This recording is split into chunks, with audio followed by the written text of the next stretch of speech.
In a trailblazing new study, researchers have discovered bottled water sold in stores can contain 10 to 100 times more bits of plastic than previously estimated, nanoparticles so infinitesimally tiny they cannot be seen under a microscope. Disposed plastic water bottles blanket a beach in New Taipei, Taiwan in 2022. The plastic water bottle industry is booming. Here's why that's a huge problem.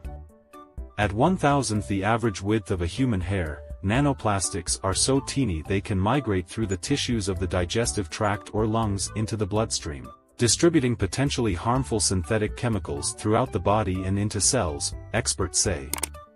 1 liter of water, the equivalent of 2 standard-size bottled waters, contained an average of 240,000 plastic particles from 7 types of plastics, of which 90% were identified as nanoplastics and the rest were microplastics, according to the new study. Microplastics are polymer fragments that can range from less than 0.2 inch, 5 millimeters, down to 1/25,000th of an inch, 1 micrometer. Anything smaller is a nanoplastic that must be measured in billionths of a meter. This study, I have to say, is exceedingly impressive. The body of work that they put into this was really quite profound. I would call it groundbreaking, said Sherry Sam Mason, Director of Sustainability at Penn State Behrend in Erie, Pennsylvania, who was not involved in the study. The new finding reinforces long-held expert advice to drink tap water from glass or stainless steel containers to reduce exposure, Mason said. That advice extends to other foods and drinks packaged in plastic as well, she added. People don't think of plastics as shedding but they do, she said. In almost the same way we're constantly shedding skin cells, plastics are constantly shedding little bits that break off, such as when you open that plastic container for your store-bought salad or a cheese that's wrapped in plastic. How many nanoplastics are there? Mason was the co-author of a 2018 study that first detected the existence of micro and nanoplastics in 93% of samples of bottled water sold by 11 different brands in 9 countries. May 23, 2018, Taiyan, China, Taiyan, China 23 May 2018. Sunset scenery at Mount Tai in Taiyan, East China's Shandong province. Mount Tai is a mountain of historical and cultural significance located north of the city of Taiyan, in Shandong province, China. Credit image, copyright SIPA Asia via Zuma Wire. Microplastics could trigger cloud formation and affect the weather, new study suggests. In that past study, Mason found each tainted liter of water held an average of 10 plastic particles wider than a human hair, along with 300 smaller particles. 5 years ago, however, there was no way to analyze those tiny flecks or discover if there were more. It's not that we didn't know nanoplastics existed, we just couldn't analyze them, Mason explained. In the new study, published Monday in the journal Proceedings of the National Academy of Sciences, researchers from Columbia University presented a new technology that can see, count and analyze the chemical structure of nanoparticles in bottled water. Instead of 300 per liter, the team behind the latest study found the actual number of plastic bits in 3 popular brands of water sold in the United States to be in between 110,000 and 370,000, if not higher. The authors declined to mention which brands of bottled water they studied. However, the new technology was actually able to see millions of nanoparticles in the water, which could be inorganic nanoparticles, organic particles and some other plastic particles not among the 7 major plastic types we studied, said co-author and environmental chemist Beijian Yan, an associate research professor at Columbia University's Lamont Doherty Earth Observatory. The innovative new techniques presented in the study open the door for further research to better understand the potential risks to human health, said Jane Houlihan, Research Director for Healthy Babies. Bright Futures, an alliance of nonprofits, scientists and donors committed to reducing babies' exposures to neurotoxic chemicals, who was not involved in the study. They suggest widespread human exposures to minuscule plastic particles posing largely unstudied risks, said Houlihan in an email. Infants and young children may face the greatest risks, as their developing brains and bodies are often more vulnerable to impacts from toxic exposures. Dangers to human health. Nanoplastics are the most worrisome type of plastic pollution for human health, experts say.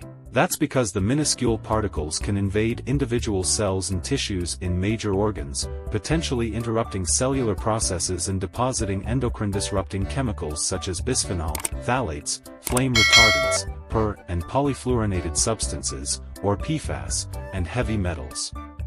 Healthcare concept. Unrecognizable African girl drinking glass of mineral water at home, cropped image, panorama with copy space. How to reduce PFAS in your drinking water, according to experts. All of those chemicals are used in the manufacturing of plastic, so if a plastic makes its way into us, it's carrying those chemicals with it. And because the temperature of the body is higher than the outside, those chemicals are going to migrate out of that plastic and end up in our body, Mason explained. The chemicals can be carried to your liver and your kidney and your brain and even make their way across the placental boundary and end up in an unborn child, Mason said.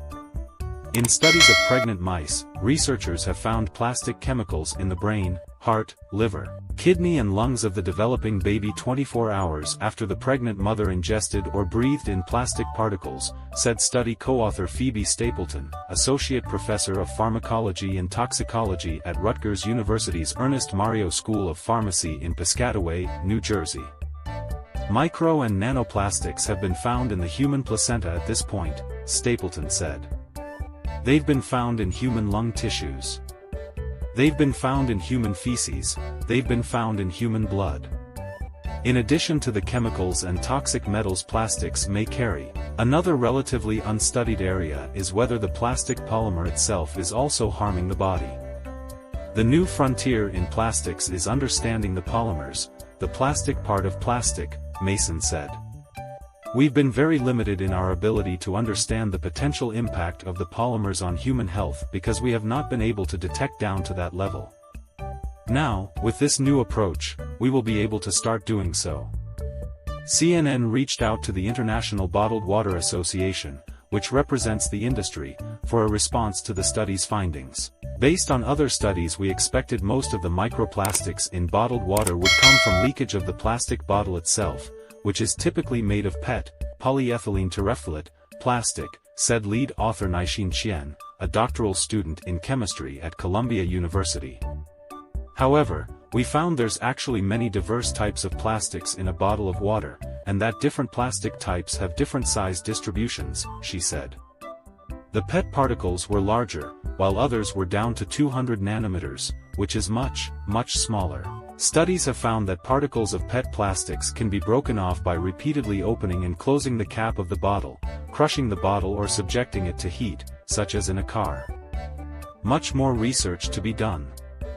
Now that nanoplastics can be identified and classified, it's possible to research the answer to all sorts of questions.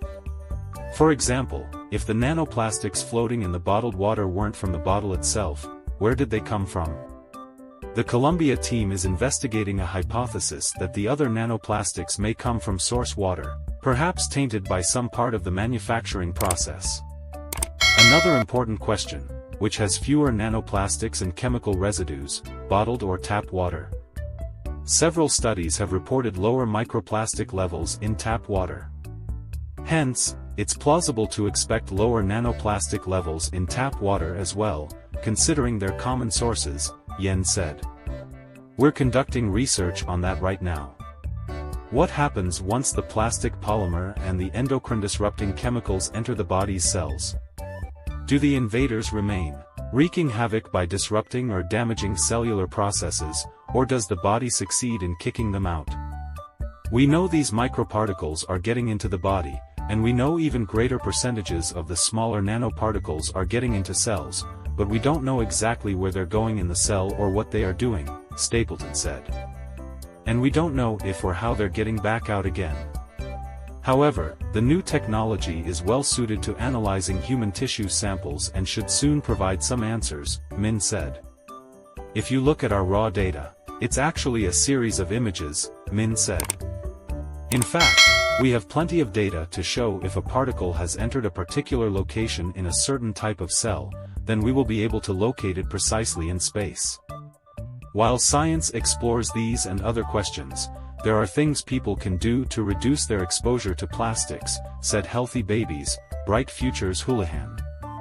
We can avoid consuming foods and beverages in plastic containers.